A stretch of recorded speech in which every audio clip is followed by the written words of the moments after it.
श्री राधा कृष्णाय नमो नमः। सर्वप्रथम मैं भगवान श्री राधा गोविंद के श्री चरण कमलों की वंदना करता हूँ।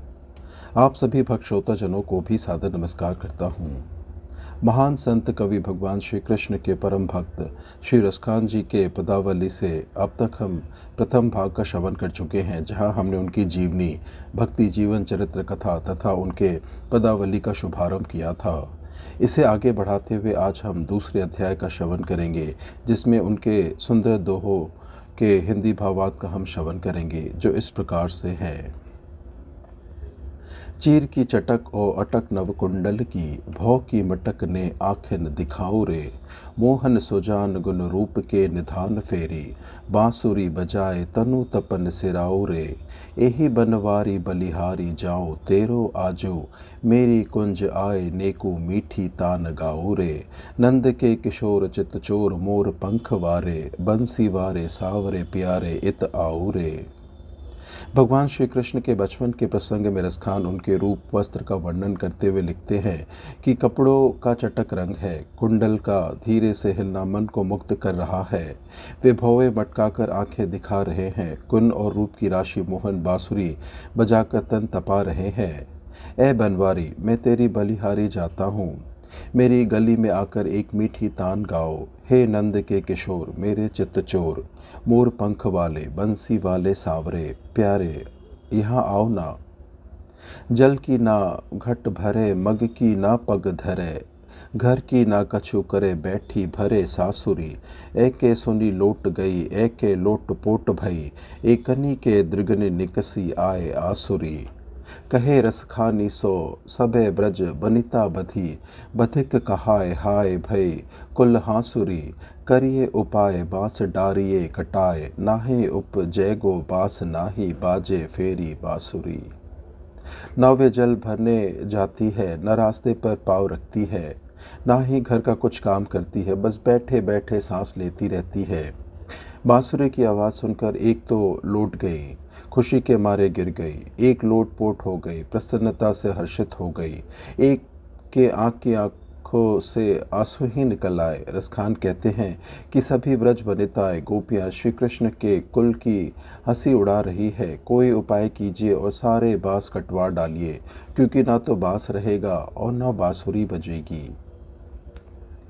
बागन काहे को जाओ पिया, घर बैठे ही बाग लगाए दिखाओ।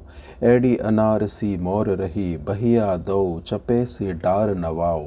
छातिन में रस के नबुआ, अरु घूंघट खोली के दाख चखाओ। ठांगन के रस के चसके, रति फूलनी की रसखानी लुटाओ। आंगिन अंग मिलाए दो रसखानी, रहे लिपटे तरु छाही। संगति संग अनंग को रंग, सुरंग सनी पिए दे गलबाही। बैन जो मैन सुएन स्नेह की लूटी, रहे रति अंतर जाही। निबी गहे कुछ कंचन कुंभ, कहे बनिता पिए जाए नाहु जू नाही। एक युवती अपने प्रिय को बाग जाने से रोकते हुए कहती है कि तुम बाग में क्यों जा रहे हो, मैं तुम्हें घर में बैठे बैठे ही बाग की सैर करा के दिखा सकती हूँ। मेरी एड़ी का रंग अनार के फूल सा है, एवं दोनों बाहें चंपा की डाली जैसी तुम्हारे गले में डाल दूंगी। नींबू के रस का आनंद मेरी छाती में है, एवं घूंघट खोलकर तुम्हें दाग का स्वाद चखा दूंगी। मेरे गालों में फूलों का रस है, जिसे मैं तुम पर लुटा रही हूँ।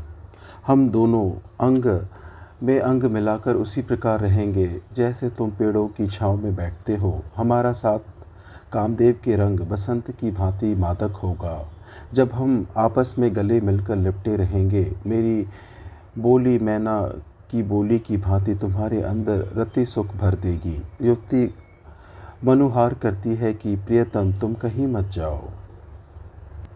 अई कहा करी के कहियो वृषभान लली, सो लला दुग जोरत।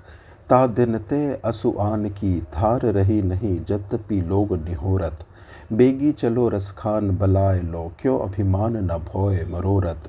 प्यारे परंदर होर ना प्यारे, अबे पल आथक में ब्रज बोरत। एक समयक ग्वालन के ब्रज जीवन, पेलत दृष्टि परयो है। बाल प्रवीण सही करी के, सरकाय के मोरन चरी धरयो है। नंद के लाडिले ढाकी रे, शीश दहा मेरो गोबर हाथ भरियो है। अरे वृषभानु की पुत्री श्री राधा क्या करे, जबकि लला श्री कृष्ण निरंतर नजरें लगाए बैठे हों। उस दिन से आंसुओं की धारा रुकती नहीं, जबकि लोग विनती करते करते थक गए हैं। जिस दिन से श्री कृष्ण की भौएं फिरी है प्यारे पुरंदर श्री कृष्ण को, अब हे राधा प्यारी खोजो मत। राधा वह दुखद समय था जब तुम्हारी दृष्टि श्री कृष्ण पर पड़ी थी, जब बाल श्री कृष्ण के सिर पर तुमने मोर मुकुट लगाए थे, जब तुमने कहा था कि हे नंद के प्यारे मेरे सिर ढक दो क्योंकि मेरे हाथों में गोबर लगा है, और श्री कृष्ण ने तुम्हारे आंचल से तुम्हारा सिर ढका था। सास हो बरजो बिटिया जुग बिलके अलोक लावत है, मैं सु कहे जो कहूँ वह बात कहो यह कौन कहावत है। चाहत काहू के मुँह बढ़ियो रस खानी झुके झुक आवत है, जब ते वह ग्वाल गली में बच्चों तब से मोही नाच नचावत है। सास कहती है कि बेटी सावधान रहो, सारा संसार श्री कृष्ण को आते हुए किसी प्रकाश की भांति देख रहा है। मौसी कहती है कि आखिर वह कौन, क्यों प्रेम बढ़ा रही है, क्यों लुक छिप कर आ रही हो। रसखान जब से वह ग्वाला गली में फेरा लगाकर गया है मुझे बार बार नचा नचा रहा है। उधर लगाए रस प्याए बांसुरी बजाए, मेरो नाम गाए हाय जादू कियो मन मोह। नटखट नवल सुंदर नंद नंदन ने करी के अचेत चेत हरि के जतन में, झटपट उलट पुलट पट परिधान जान लागी लालन पे सबे बाम बन में। रस रास सरस रंगीलो रस खानी आनी, जानी जोर जुगती बिलास कियो जन में। अपने होठों पर प्यारी बांसुरी लगाकर श्री कृष्ण ने उसे बजाया। उस पर मेरा नाम गाकर उन्होंने जैसे जादू सा कर दिया मन में। नटखट नंद नंदन ने सबको अचेत कर दिया, यहाँ तक कि हरि की भी सुध नहीं है। झटपट उल्टा पुल्टा परिधान पहनकर सभी गोपियाँ वन में जाने लगी। रसखान कहते हैं कि रंगीले श्री कृष्ण ने क्षण भर में ही सरस रास का सृजन कर दिया और सबके मन में विलास श्री कृष्ण के महारास में रम जाने के लिए मन में भाव उत्पन्न कर दिया। दूध दुह्यो सिरो परियो तातो, ना जमायो करियो जामन दयो सो धरियो धरयो खटाई गो। आन हाथ आन पाई सब ही के तब ही ते रस खानी तानन सुनाई गो। जो हारी नर त्यो ही नारी तिसियो तैरुन बारी, कहियो कहारी सब ब्रज बिलाई गो। जानिए ना आली ये छोहरा जसोमती को, बांसुरी बजाए गो कि विष बगराई गो।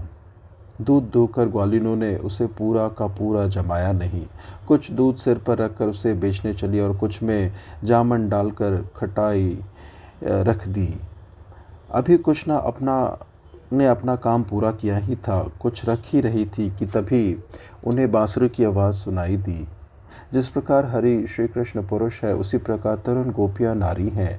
उनके कारण सारा ब्रज काम धाम भूल गया है। बुद्धिमान लोगों ये जान लो, ये यशोमती यशोदा का लाडा बांसुरी क्या बजा गया, जैसे विष बरसा गया। आज गई हो नंद भवन में, कहाँ कहो गृह चैनरी। चहु और चतुर लक्ष्मी कोटिक बहुअत धैनरी। घूमी रहे जित तित दधि मथनो, सुनत माध सुधुनी लाजे रे। वर्णो कहा सदन की शोभा, वैकुंठ ते राजे री। बेली लव न बधु जानी, जह खेलत कुंवर कन्हाई रे। मुख देखत मोहनी सी लागे, रूप न वर्ण्यो जाई रे। आज मैं नंद के घर गई थी, क्या कहूँ उस घर में तो जैसे चैन ही चैन बरसता है। चारों तरफ जैसे लक्ष्मी का वास है, करोड़ों हाथों में से जैसे लक्ष्मी वर्षा सी कर रही है। जहाँ तहाँ दही मतने की मतनी घूमने का स्वर मेघ बादल की तरह गूंज रहा है। कहाँ तक उस घर की शोभा का वर्णन करूं, वह घर तो जैसे वैकुंठ की शोभा को भी मात दे रहा है। वहाँ नववधुओं की भीड़ सी लगी रहती है, जहाँ कुंवर कन्हाई खेलते हैं। उनका मुख देखते ही जैसे हर कोई मोहित सा हो जाता है। उनका रूप वर्णन नहीं किया जा सकता, अर्थात श्री कृष्ण का मोहिनी रूप अवर्णनीय है। ढढही बैरी मुंज डार सहकार की पै, चहचही चुहत चहुकती अलिन की। लहलही लोनी लता लपटी तमालन पे, कह कही तापे कोकिला की का कलीन की, तह तही करी रस खानी के मिलन हेत, बह बही बनी तजी मानस मलिन की, मह मही मंद मंद मारुत मिलती मिलनी तैसी, गह गही खिलनी गुलाब की कलीन की। बैरी फूलों की डाली महकती हुई अपने सहकार से लिपटी है, चहचहाती चिड़िया अपने सखा के साथ छेड़छाड़ कर रही है, लहराती हुई चंपा की डाली वृक्षों से लिपटी पड़ी है, अपने मन की मलिनता त्याग कर हवा धीरे धीरे बह रही है, गुलाबों की कलियां चारों तरफ खिल गई है, ऐसे में बैरी कान्हा नहीं है।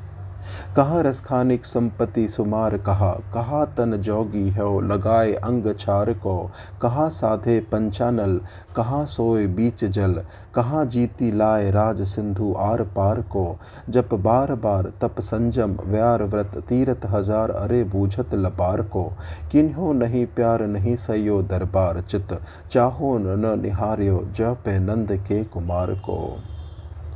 श्री कृष्ण प्रेम की तुलना सांसारिक सुख से करते हुए रसखान कहते हैं कि सुख का सार संपत्ति में कहाँ है, क्या मिलेगा योगी होकर शरीर में मन रमाने से, पंचअग्नि के साधने से क्या सध जाएगा, क्या होगा पानी के बीच सोने से, अगर समुद्र के पार के सारे राज्य भी जीत लाए तो क्या मिल जाएगा, बार बार जब तप संयम अथवा व्रत भी क्या है, हजार तीर्थ करने वाले को भी हम झूठा ही समझते हैं, जिन्होंने प्रेम नहीं किया, जिनके चित्त में प्रियतम के प्रति स्नेह नहीं है, जो नंद कुमार श्री कृष्ण को निहारना नहीं चाहते, उनका जीवन व्यर्थ ही है।